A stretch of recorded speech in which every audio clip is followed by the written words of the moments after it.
What up, people? It's your boy Master Chudy out here with another TV review. So, I just got to watching Stargirl. Wanted to try out and start reviewing TV shows. That's what I'm going to start doing on this channel. Um, I want to start improving and sending out content, but that's what I'm into. So I had the chance to watch Stargirl, and I left feeling, you know, pretty good about it. Thought it was pretty nice. Definitely has potential. And that's neither here nor there. The plot, is very simple. Justice Society fails, Starman dies, Pat Dugan, Stripe is the only survivor, and it takes place 10 years before the show officially begins.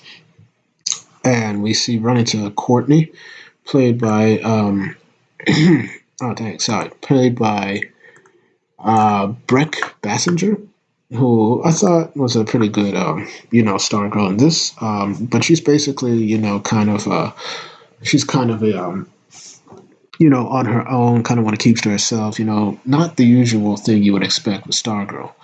But that's neither here nor there, of course. We will obviously see her grow into her character as the show progresses, which I like that the pilot episode sets up. Um, and the first episode is pretty much her acclimatizing to a new city she's in, Blue Valley.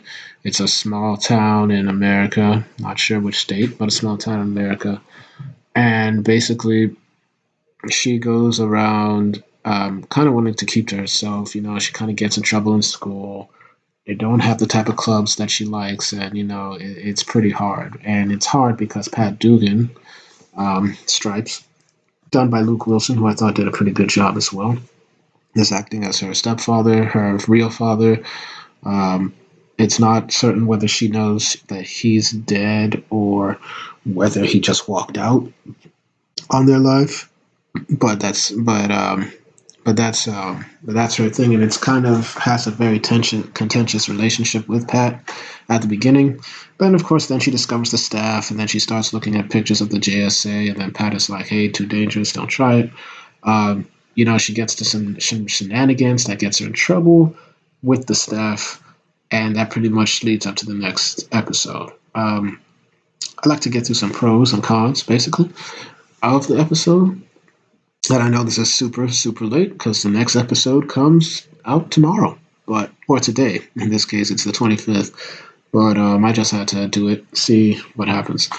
Um, First of all, pros, like I said, I really like the characters. I think the characters are pretty strong, both the supporting and pretty much the main two characters. Um, Courtney in this one, it doesn't bug me because I think it's pretty nice. She's not the fun-loving Star Girl that you usually expect. Not like in Justice League Unlimited, not like in Justice League Action, which was my first introduction to Stargirl in general. Love animation, as you well know. She's very much like nobody wants to be my friend. I'm on my own. I miss my dad, and I'm kind of moody, and I'm not really happy-go-lucky. Luke Wilson, who plays Pat Dugan, who's Stripe, wants to be a father figure to her, wants to be like her friend, wants to really be there for her. And, he presents a great foil to her. And I can see, like, a very good relationship from the future from these two. I think that's very good. The plot itself was not weighed down. It was pretty standard. You know, I liked it. I really did. Let's get into the cons. First of all, the setting. Um, I can't tell if this is the 1960s or the 19 or 2020.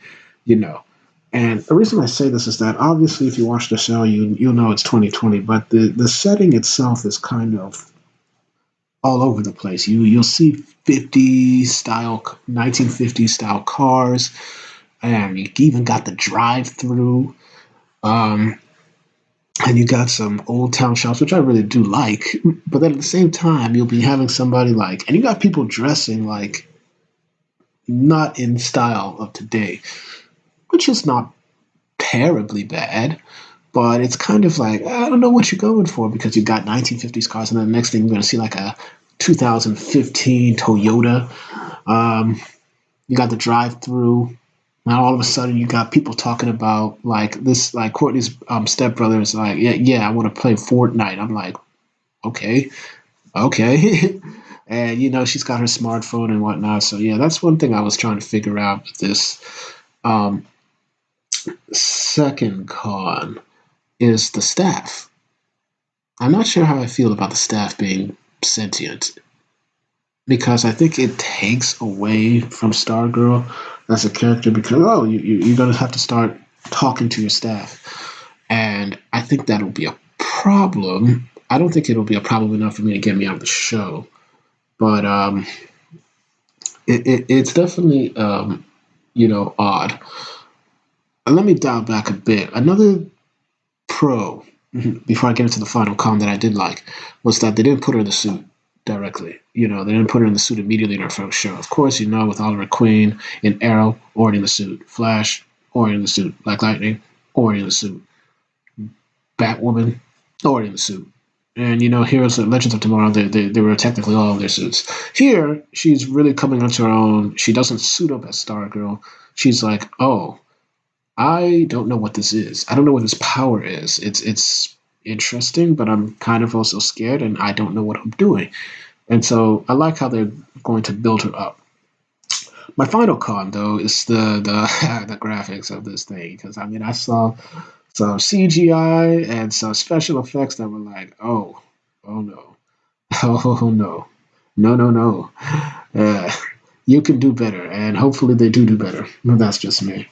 Um, but anyway, I did like the show. It was definitely like Sky High. That's how I would describe this show's this how this episode. It's like you're watching a somewhat slightly mature Sky High. I mean, if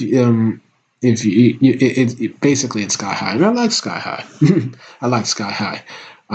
So I give the pilot a 7 out of 10. I think it's good, and I expect it to do better. And I'm intrigued where they're going to go with the second episode.